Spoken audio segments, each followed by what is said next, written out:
Assalamualaikum warahmatullahi wabarakatuh. Jumpa lagi dengan saya Didian Narendra.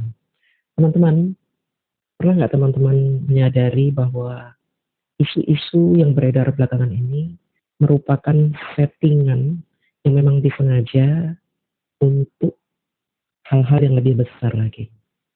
Pernah nggak kepikiran begitu? Kalau saya sudah tidak heran lagi. Setiap isu yang dihembuskan oleh kubu pembenci itu sebenarnya punya tujuan. Tujuannya tidak hanya sekedar untuk hal yang remeh-temeh gitu ya. Saya kasih contoh. Isu ijazah Bapak Jokowi ini tujuannya bukan mencari kebenaran.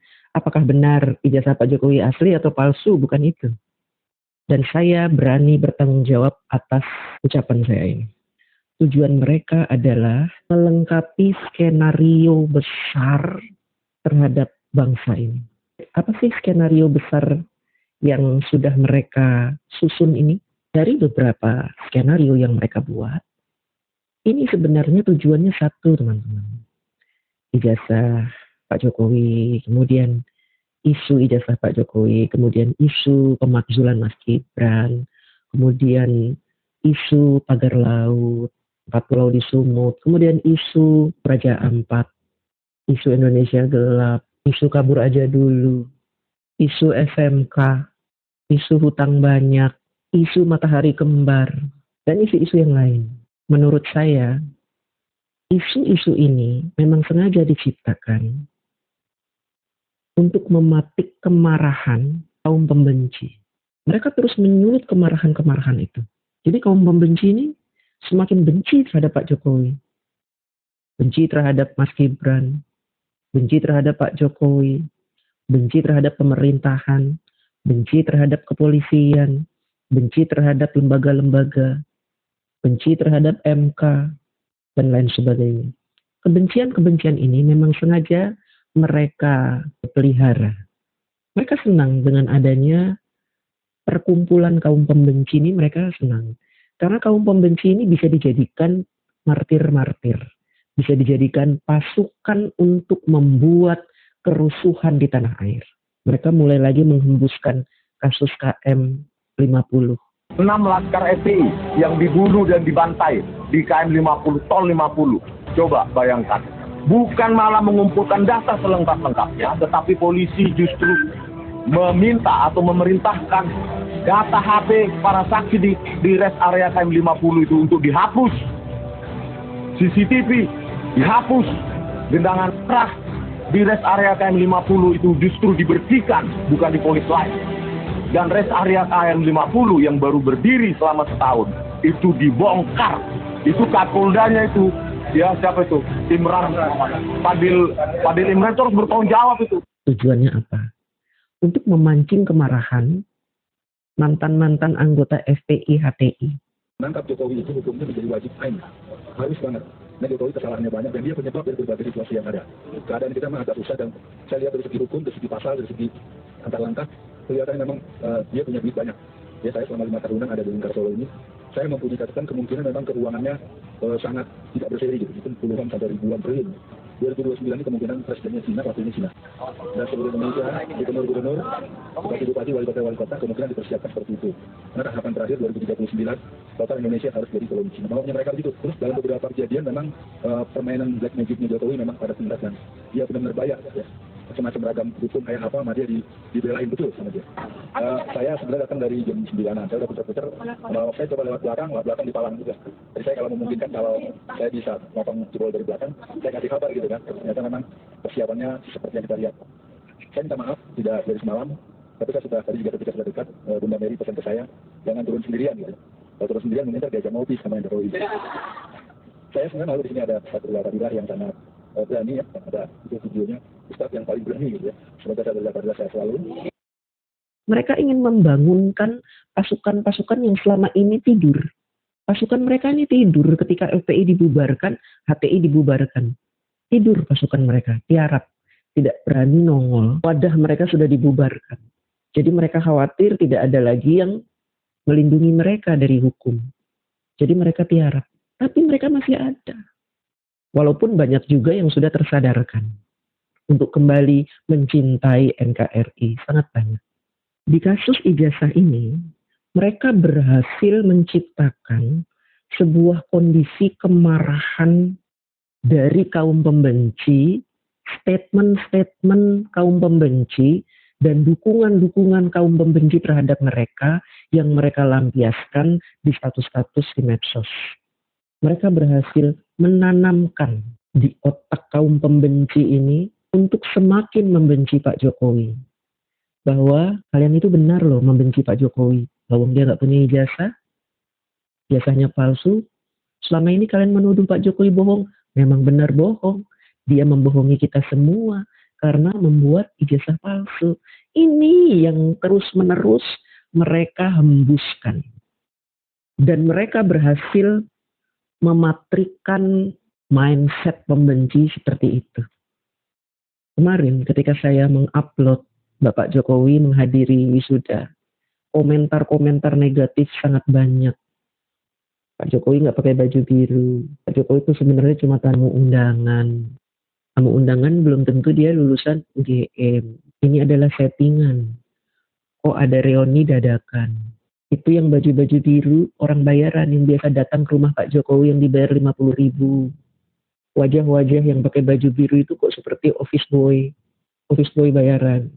Kok tampangnya tampang bukan orang lulusan UGM, kere, dan sebagainya. Emang dasar tukang ngibul, duitnya nggak berseri, mudah saja membuat reuni dadakan. PCS berhasil membuat pendukungnya untuk lebih agresif menuduh Pak Jokowi. Agresif membuat komentar-komentar negatif terhadap apa saja yang dilakukan oleh Pak Jokowi dalam menegakkan kebenaran. Pak Jokowi ingin menunjukkan kepada kita semua bahwa beliau benar-benar lulusan UGM.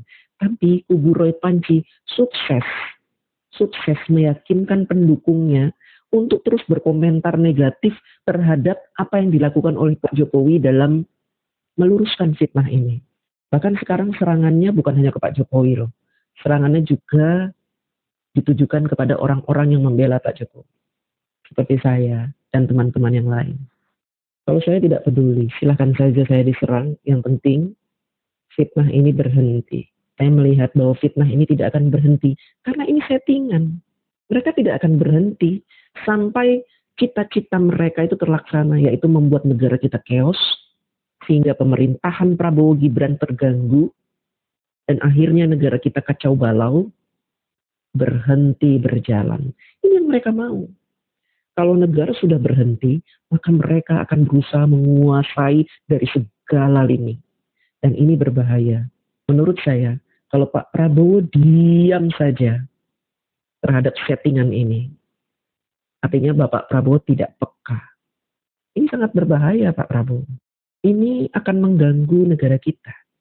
Mengganggu program-program Bapak. Kami pendukung Bapak Jokowi tidak akan tinggal diam terhadap ini. Dan kami saat ini sudah diancam oleh mereka. Ancaman datang dari kiri kanan. Kami menyerahkan jiwa raga kami untuk membantu Pak Jokowi. Sementara pemerintah sebagai tujuan utama mereka untuk menggoyangkan pemerintah, diam saja. Kami punya kekuatan apa? Selain kekuatan di udara dalam bernarasi. Kekuatan kami adalah pendukung-pendukung loyalis Pak Jokowi. Itu kekuatan kami. Kalau pemerintah ini kan kekuatannya banyak. Harusnya pemerintah bisa mendeteksi itu dan menghentikan isu ini secepatnya supaya tidak melebar kemana-mana. Mereka ini semakin kurang ajar, Pak. Tuduhannya semakin melebar kemana-mana. Semakin kurang ajar sebab mereka tidak diapa-apakan. Mereka dibiarkan bersuara dengan tuduhan-tuduhan yang tidak masuk akal. Kalau pendukung Pak Jokowi mungkin tidak terpengaruh. Tapi orang-orang yang mau bertobat, yang dulunya pengacau di NKRI, yang suka ikut demo-demo, mau bertobat, itu akan kembali terusik pikirannya. Karena mereka memantik kemarahan ini dengan teriakan-teriakan. Coba Bapak bayangkan. Isu ijazah ini kan sebenarnya isu remeh-temeh. Tapi kenapa bisa membangkitkan kemarahan purnawirawan? Presiden Prabowo, saya ulang lagi kalimatnya, Bapak kemarah. Jangan keluar negeri saja, dalam negeri ini tombak damping. Jangan Bapak Presiden keluar negeri saja, di luar negeri juga ditipu oleh Donald Trump. Di dalam negeri rakyatnya menderita. Dikriminalisasi ini. Bapak akan bertanggungjawabkan di dunia dan di akhirat. Sampai mengancam-ngancam pendukung Pak Jokowi. Akan dicari sampai ke lubang semut. Kenapa menimbulkan kemarahan GAM yang membela Sunarko gara-gara Sunarko diledek-ledek kumisnya? Kenapa isu ini bisa menyebabkan Rizik Syihab mengumpulkan massa ke Pemalang dengan membawa senjata tajam?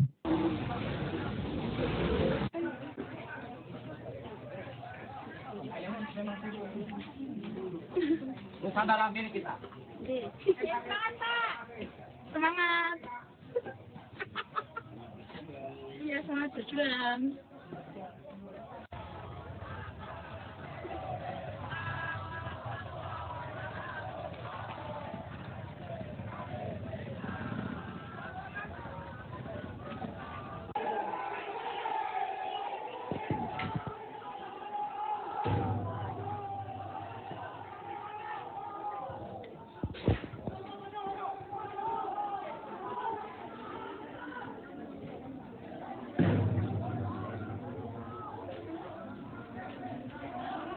Pada hari ini tanggal 23 hari Rabu 2025 kita melakukan gesekan dengan FPI dan kita memenangkan pertempuran ini. Mereka melakukan serangan menggunakan senjata tajam, berupa parang, pentungan, dan lemparan-lemparan batu. Sedangkan kami yang hadir hanya menggunakan tangan kosong, beberapa pentungan, itu bambu, bukan senjata tajam. Dan kami sempat terdesak, dan akhirnya alhamdulillah kami bisa memukul mundur FPI. Dan setelah itu, ketika FPI terpukul mundur, datanglah rombongan Brimob untuk menghalangi rombongan FPI. Terima kasih. Wassalamualaikum warahmatullahi wabarakatuh. Karena ada pembiaran, karena ada support. Ini adalah bagian dari skenario. Ketika pembenci mulai marah, tersulut emosinya, mereka memantau di medsos. Kok kayaknya semakin banyak yang berkomentar negatif. Lalu mereka membuat testimoni di Pemalang. Mereka adakan acara Habib Rizik di Pemalang. Ternyata di Pemalang banyak orang yang tidak suka terhadap kehadiran Habib Rizik. Tapi apa yang dilakukan oleh Habib Rizik? Dia tetap datang dan membawa pasukan dengan senjata tajam. Ini sebenarnya indikasi bahwa memang mereka sedang test the water. Di Pemalang kemarin cukup rusuh loh Pak. Bentrokan antara pembela ulama pribumi dengan pembela Habib-Habib Yaman. Bentrok. Ini terjadi di Pemalang. Dan mereka ingin ini terjadi di seluruh tanah air. Bayangkan kalau ini terjadi di seluruh tanah air bagaimana jadinya? Letusan-letusan ini memang yang mereka inginkan. Dan harusnya sudah menjadi perhatian pemerintah ini. Tapi kok saya lihat kayaknya anteng-anteng aja ini. Jadi kegelisahan saya ini saya tuangkan di dalam video saya ini. Supaya teman-teman waspada. Mereka akan terus membangkitkan emosi kaum sakit hati. Supaya mereka mau dijadikan martir-martir yang memerangi saudaranya sendiri. Pasukan Habib Rizik kan orang Indonesia. Kenapa mau memerangi saudaranya sendiri? Kalau pasukan pembela ulama pribumi, jelas mereka memang tidak suka dengan orang Yaman saat ini. Mereka ingin menjaga NKRI. Wajar kalau mereka marah. Dan ketika pribumi marah, kenapa orang Yaman ini nantang dengan membawa pasukan? Mereka membawa tameng dari pribumi juga gitu. Mereka ingin mengadu domba, Pak. Pak Prabowo, coba dengarkan video saya ini, Pak. Mohon didengarkan.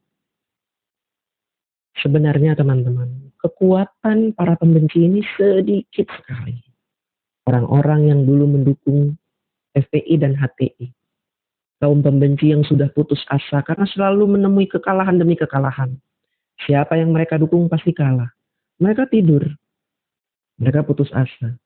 Nah, kaum pembenci ini, Roy CS, Purnawirawan, Habib-Habib, sedang berusaha membangunkan kekuatan yang tidur ini. Dengan tadi kebencian demi kebencian, isu demi isu, fitnah demi fitnah. Saya sebenarnya tidak putus asa melawan mereka.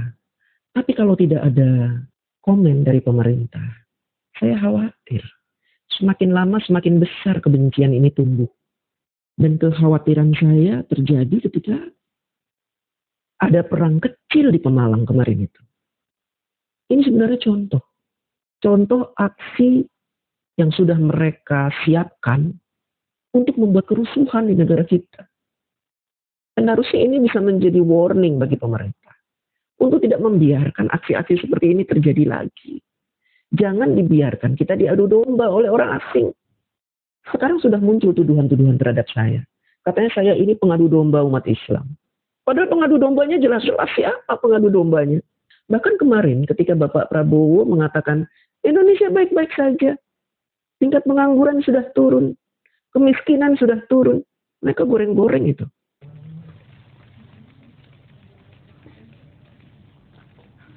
Ya, jadi pengangguran itu memang sulit. Tapi lebih sulit jadi pengangguran di Jakarta. Kenapa? Soalnya saingannya Anies Baswedan. Lebih baik open to work daripada open tender, tapi pemenangnya sudah ditentukan di awal. Ya, sekarang saya sudah bersama dengan Mas Anies. Mas Anies. Bagaimana tanggapannya Mas Anies? Buat yang lagi nganggur, santai aja. Saya juga nganggur dulu. Sekarang saya sudah kerja di aksi bersama. Ya, baik Mas Anies, sekarang ikuti saya. Do, re, mi. Do, re, mi. Ya. Ternyata Mas Anies suaranya agak jelek, tapi kurang banyak aja. Buat yang masih nganggur, yakinlah semesta akan bekerja. Bahkan foto Pak Prabowo dijadikan AI, dijadikan sebuah foto AI yang sangat menghina menurut saya. Di media sosial, tangkapan